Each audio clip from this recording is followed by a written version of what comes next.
The Kirkham building was completed in 1956 and dedicated in 1962, but not named until 1963. It was built by volunteers from the community. The Kirkham is the oldest academic building on campus. To this day, it is a second home to many dancers, musicians, artists, actors, and ghosts. The believers seem to think there are multiple uninvited visitors.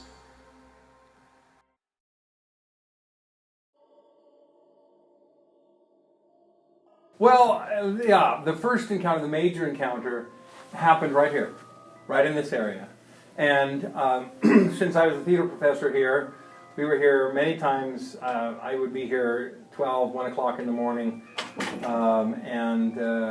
This area was the hardest area to leave. You would come out that door, and I'd walk down here, and the feeling would be almost overwhelming of panic. And just, I'd have to turn these lights out. And I will tell you right down into this area right down here, down into the practice rooms down here. That is a place I would never ever go late at night, ever. I would not walk past that stairway. I did it a couple of times. I'm telling you, that is a haunted place. My wife and I, we cleaned up after a party. And I'd come out with a whole tray of carrots and celery and things that we have left out. And so I was getting ready to go out. My wife had gone out to the car, and I was coming out of my office, and I got this overwhelming feeling of just panic. Just get out the door, get out the door. And I said, no, I got to lock down, I got to shut down. So I turned the lights out, and then literally as I turned the lights out, I got this feeling of literally get out of the building. So I literally ran out the door. You just never wanted to go in that hallway. Did it a couple times, wouldn't do it again. This is the doors to the Kirkham auditorium. And I've been doing shows here since I was a young student here at Rick's College years ago. My office was right here. And one of the janitors who used to work here would come in and we'd talk a little bit. We were good friends, and every once in a while she'd come in. And one day she came in and she said, I got to tell you about a experience I've had. I can't remember if it was the day before or a couple days before, but she said, it just freaked me out. She said, and she was the morning janitor. So she would come in here about 4 o'clock alone, open the doors, and then her students would come about 5 o'clock.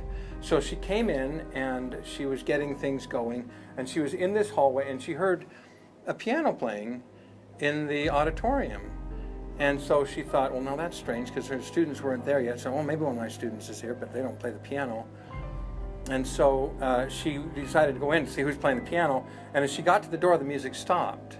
So she opened the door, she went into the auditorium, and she saw the piano. The piano was sitting there right on the stage, facing her. The keys were facing her.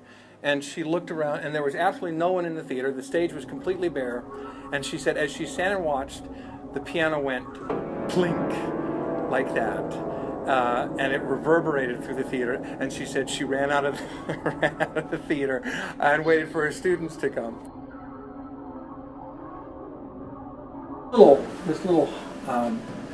These have been here forever, these lockers. And in fact, I believe since the building was first built in the 1950s. And it's always been haunted, and I'm not sure why. But what they said was there was these kids in there playing around, and the lights were dimmed in the hallway, and so one of the kids decided to get in this, and so he got right in here and waited to jump out and scare his friend when his friend came by.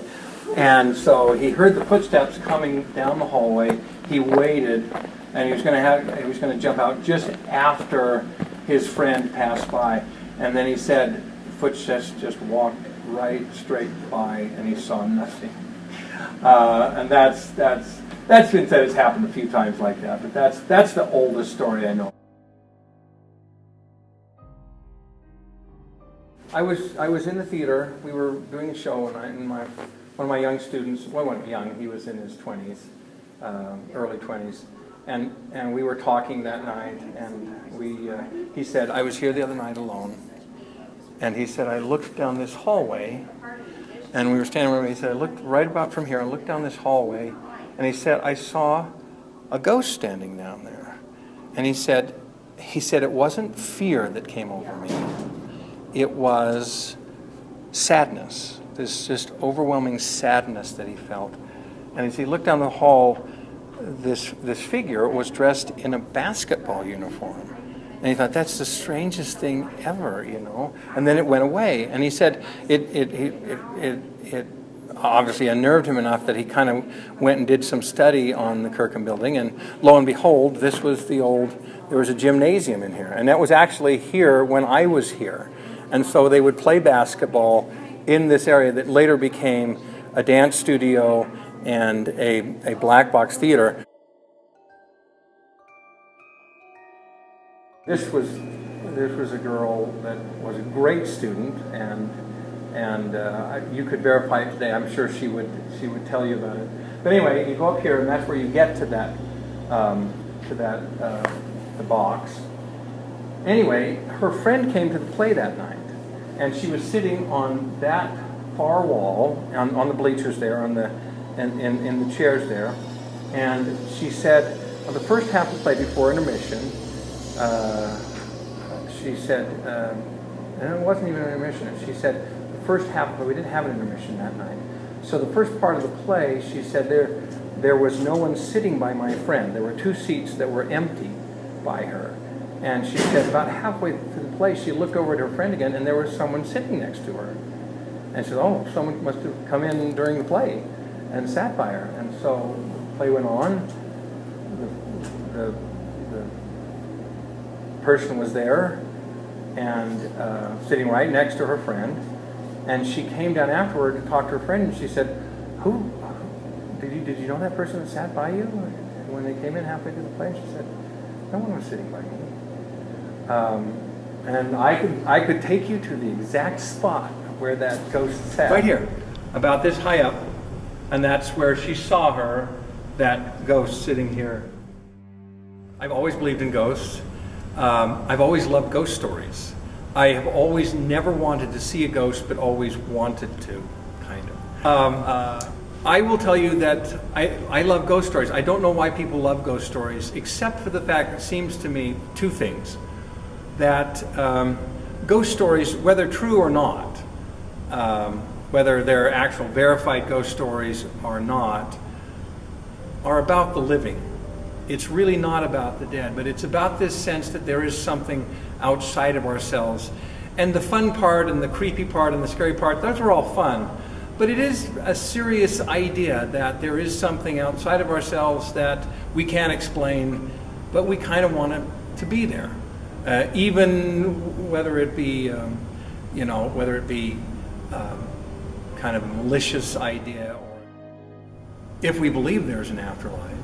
If we believe in our culture as we do, in our church as we do, that this world is the place where spirits dwell, then is there a wall between that? Is there a veil between that? I do believe there are people that have access to that. Back in the 80s, and I was a student here, things would happen in the Kirkham, and people would just say, oh, it's the Kirkham ghost. And then hearing conversations of students who had been there longer than me and faculty that had been there longer than me, the story was something like this, and we called her Isadora. I really don't know if that's her name or if that's just what we called her because we're dancers, but she fell in love with a dancer, and she was a dancer herself, and her parents forbade it because they didn't believe that, they didn't want her to be a dancer and they didn't want her to marry a dancer. So it's kind of like a Romeo and Juliet story. So there was love. They were in love, but they couldn't be in love. They couldn't get married. And so she threw herself off the balcony in the Kirkham where the props are held and hung herself. And it was during a performance, an extravagance performance. So that's the story of the Kirkham ghost that I know of.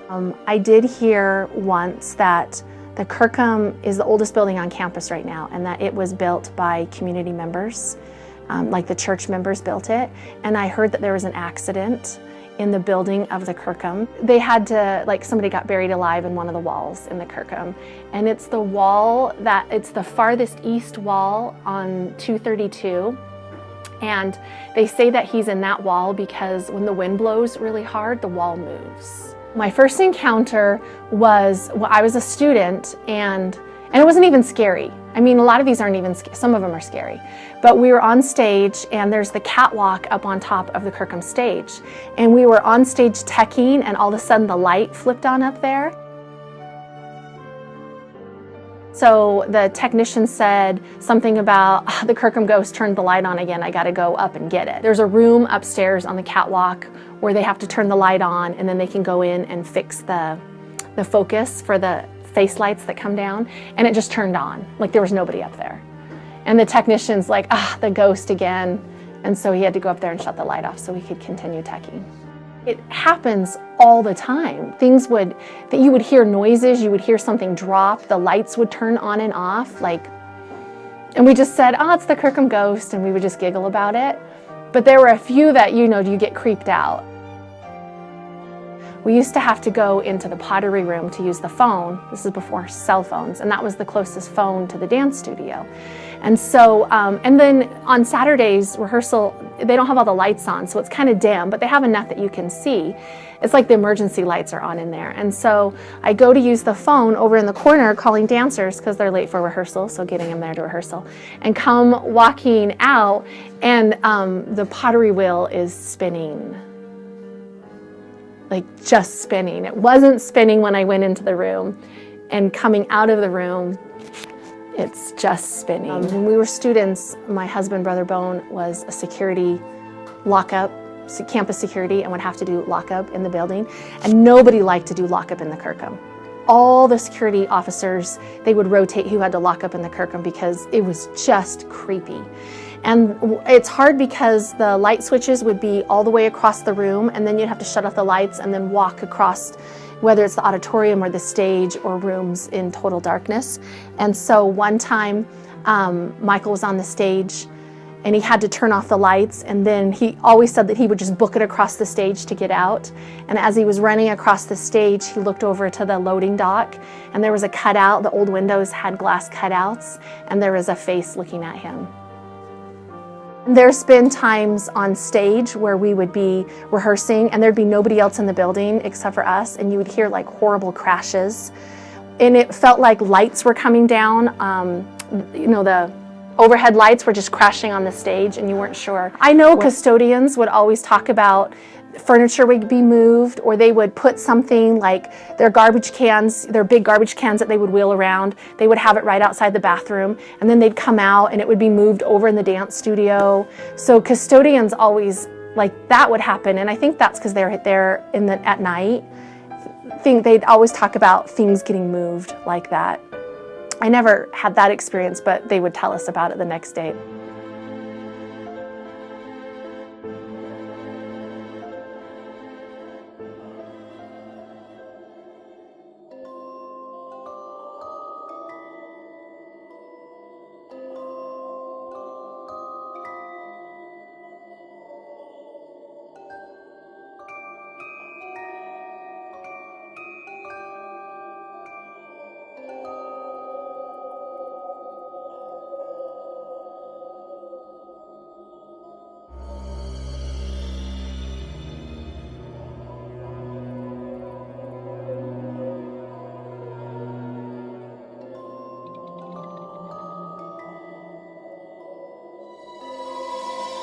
Is the Kirkham really haunted? Or have tall tales merely excited the imaginations of those who have witnessed ghosts? You decide.